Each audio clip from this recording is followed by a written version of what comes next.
In the game of chess, each piece holds its own unique strategy, but few have the same blend of mystique and subtle power as the bishop.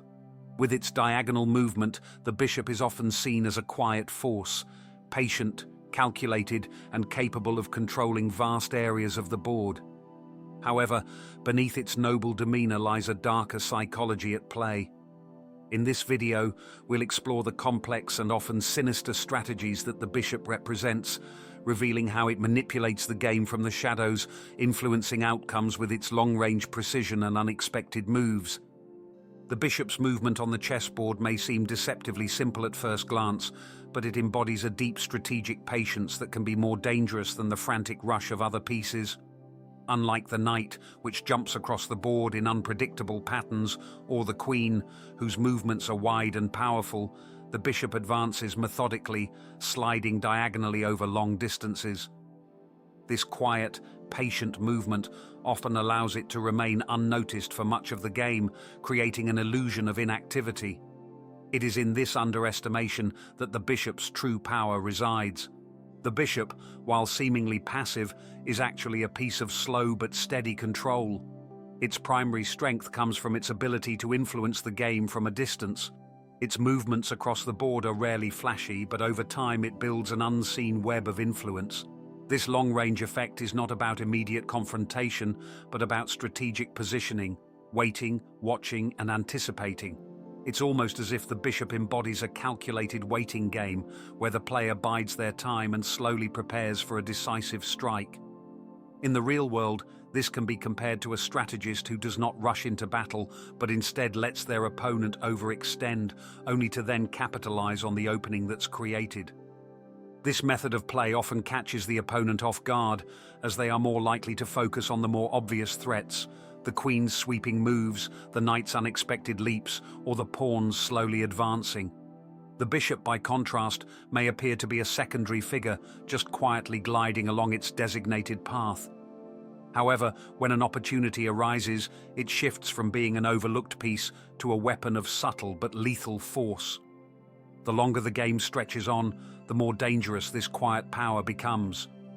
The bishop's stealthy advance is a reminder of the importance of patience and the ability to control space without seeming to do so. It is not the loudest piece on the board, but in many ways, it is one of the most methodical and dangerous. When thinking about the bishop, it's essential to recognize the value of controlling the diagonals, as the piece has unparalleled access to these lines across the board. The idea of domination from afar is central to the bishop's role.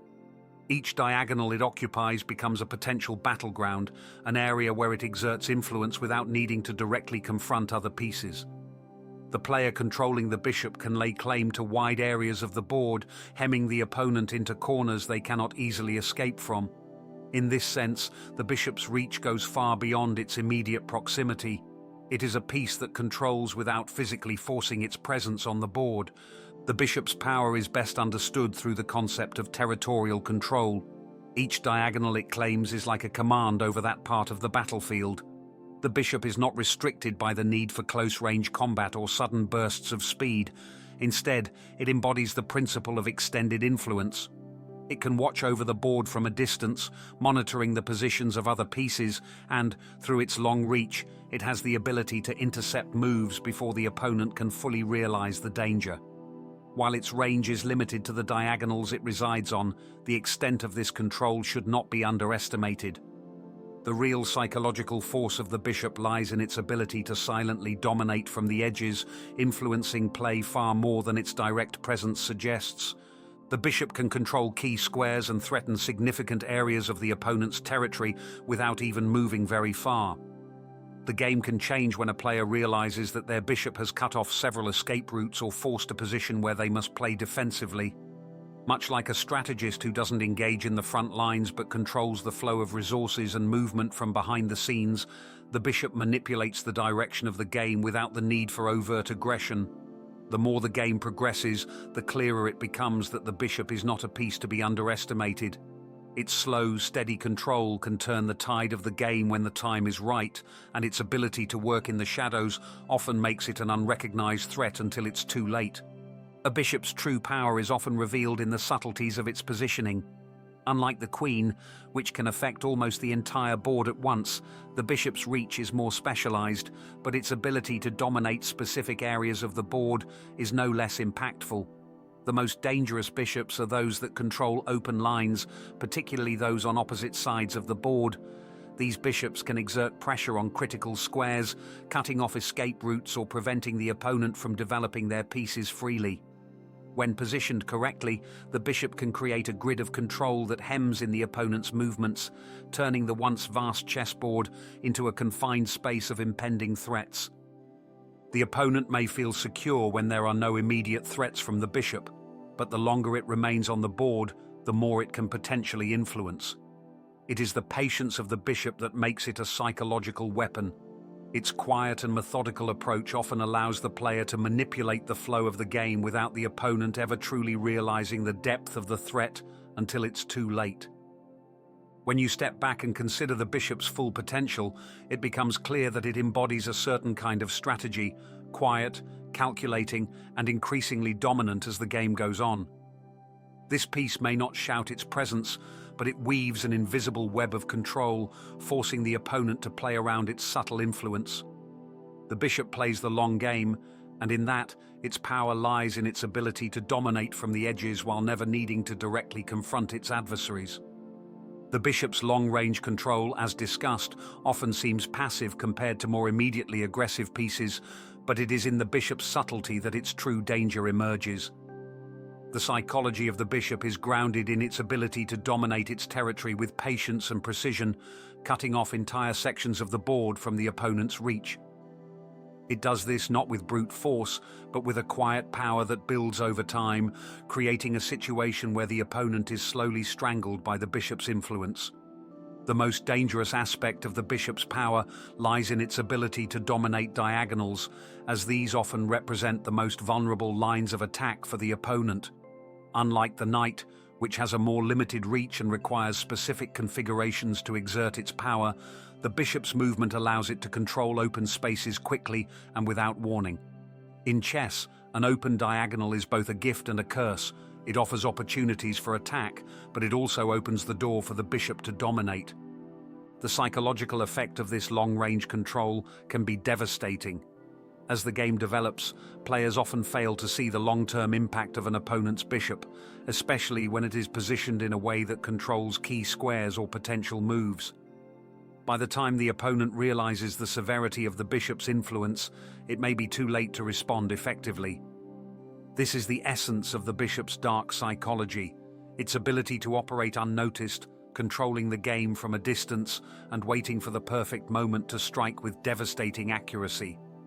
The danger of the bishop lies not in its immediate threats, but in the slow accumulation of its power over time.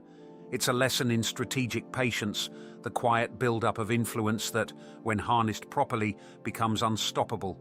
The bishop, while quiet in its methods, can alter the course of a game in ways that no other piece can, operating with precision, power, and a quiet authority that only becomes evident when the game is already slipping out of the opponent's control. One of the most insidious and often underappreciated aspects of the bishop's power is its ability to set traps. This piece, unlike others, does not rely on the flash of a sudden attack or an overt show of force. Instead, it plays the long game, patiently waiting for the right moment to lure an opponent into a false sense of security. The bishop's quiet positioning on the board can create an atmosphere where the opponent feels they have the upper hand, only to find that they have been maneuvered into a trap that they didn't even realize was there. The bishop's effectiveness in setting traps relies on its ability to control long diagonals, which can span the entire board. With such a broad reach, it can seemingly disappear into the background while still having the potential to dominate crucial lines. An experienced player will place their bishop in a position that does not immediately threaten their opponent, but instead creates a complex web of possible moves. The opponent, seeing no direct threat, may focus on more immediate concerns, only to overlook the quiet, subtle pressure the bishop exerts. This is a crucial psychological tool: misdirection. The bishop can appear to be nothing more than a background piece, quietly controlling a diagonal. However, behind this facade, it is steadily narrowing the space in which the opponent can move. Much like a predator waiting for its prey to fall into its grasp, the bishop works in the shadows, taking advantage of any overextension or mistake that the opponent makes. The subtlety of this strategy is what makes it so dangerous. Often, by the time the opponent realizes they've been drawn into the trap, it is too late to reverse the situation. The key to the bishop's trap-setting power is its capacity to be overlooked until it is too late. It may not be as overt as the queen or knight, but its influence is much deeper and more strategic.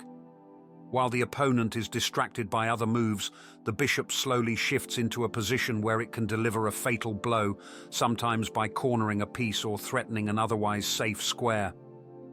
The trap is not always a direct attack, but rather the closing of a net that the opponent doesn't realize is there until it's too late. The psychology here is one of patience and deception. The bishop sets up an intricate series of potential threats, waiting for the opponent to misstep or overextend. By the time the opponent realizes their mistake, they are often left with few options for escape. The sense of security that builds throughout the game only makes the trap more effective. It's the bishop's ability to make its opponent feel in control, only to take that control away when they least expect it, that gives it its true power. Sometimes the bishop's role goes beyond simply setting traps. It can also serve as a sacrifice, a piece willingly given up in exchange for a greater strategic advantage. A sacrificed bishop might seem like a poor exchange, but in reality, it's often the catalyst for a larger plan unfolding. When the bishop is sacrificed, it is usually done so in a way that forces the opponent to make a decision they aren't prepared for. The player who sacrifices their bishop often does so with the understanding that the resulting exchange will lead to a more powerful position down the line. The concept of sacrifice in chess is more than just giving up a piece. It's about creating space, removing obstacles, and disrupting the opponent's plans. When a bishop is sacrificed, the opponent may believe they have gained an advantage by capturing it, but the real value lies in the position the player gains by making that sacrifice. The bishop in this case serves not just as a pawn, but as a deliberate and calculated move that opens up opportunities for other pieces. By pulling attention away from a critical area of the board, the player can then capitalize on the new space created, often leading to a tactical or even strategic advantage. This is where the psychology of the sacrifice becomes most important. The opponent may believe that they have the upper hand after capturing the bishop, but in reality, they have unknowingly walked into a trap of their own making. A well-executed bishop sacrifice forces the opponent into a position where they must either defend a sudden attack or overcommit to an area of the board, making them vulnerable elsewhere. The true brilliance of the sacrifice lies in how it shifts the balance of power, taking something of perceived value in exchange for something far more potent in the long run. A sacrifice also involves a certain level of risk, but it's the calculated nature of the risk that makes it so effective. The player who sacrifices their bishop is essentially playing a game of long-term strategy, recognizing that the immediate loss will be outweighed by the strategic gain. It's a psychological game of making the opponent feel they've won while preparing to strike when their defenses are weakest. It requires a great deal of foresight and trust in the unfolding of the larger plan, as well as a deep understanding of how the pieces interact with one another across the board. By the time the final move arrives and the game nears its conclusion, the bishop, which may have once seemed like an inconspicuous piece, often becomes one of the most crucial assets on the board. This is particularly true in the endgame, where the dynamics of the board shift and the pieces that remain gain disproportionate importance. The bishop, especially in conjunction with other pieces, can often emerge as the silent executioner, sweeping across the board with precision and delivering the final blow. It's in these final moments that the bishop's true psychological power is revealed. As the game narrows down, the board becomes a battlefield of sharp calculations and tight maneuvering. The opponent, often focused on the remaining pieces or the king's safety, can forget about the quiet, calculating presence of the bishop. In these moments, the bishop can move swiftly and decisively, covering long distances that no other piece can match. The queen might be more powerful, but it's the bishop's ability to control specific lines, especially in tandem with the remaining pieces, that can decisively tip the game in favor of the player who's using it strategically.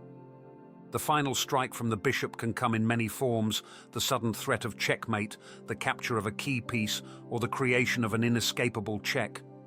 The bishop's mobility and its role as a long-range attacker allow it to suddenly dominate areas of the board that were once considered safe. This unexpected shift in power is one of the most lethal aspects of the bishop's psychology. It's not the piece that announces its arrival, it's the one that emerges at the crucial moment, executing a perfectly timed strike when the opponent has left themselves vulnerable. The psychological effect of the bishop's final strike is profound. The opponent, lulled into a false sense of security by the quiet nature of the bishop's previous moves, suddenly finds themselves in a position where they are forced into a corner.